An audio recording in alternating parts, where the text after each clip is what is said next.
اور ٹوٹی ہوئی امید مجھے میرے اللہ سے جوڑتی ہے۔ ایمان والی عورت کا اصلی زیور سونا چاندی نہیں بلکہ حیا اور پردہ ہے۔ مومن بندے کی نشانی یہ ہے کہ جب اس کی موت کا وقت آ جاتا ہے تو اس کے چہرے پر مسکراہٹ بھی آ جاتی ہے۔ تقدیر کے لکھے پر کبھی شکوہ نہ کیا کرو، تو اتنا عقلمند نہیں جو خدا کے ارادے سمجھ سکے۔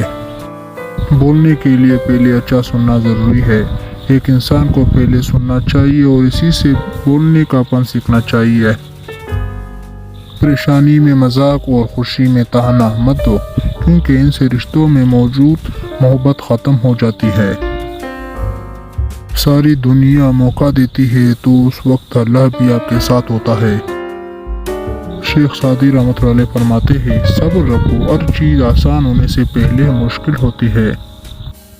اپنی زبان کو کسی کے عیبوں سے آلودہ نہ کرو، کیونکہ عیب تمہارے بھی ہے اور زبانیں دوسرے لوگوں کے بھی ہے۔ وہ دن کبھی مت دکھانا اے پروردگار کہ مجھ میں غرور آ جائے، رکھنا سب کے دلوں میں اس طرح کہ ہر کوئی دعا دینے پر مجبور ہو جائے۔ جس کا بھروسہ اللہ ہو ان کی منزل کامیابی ہے۔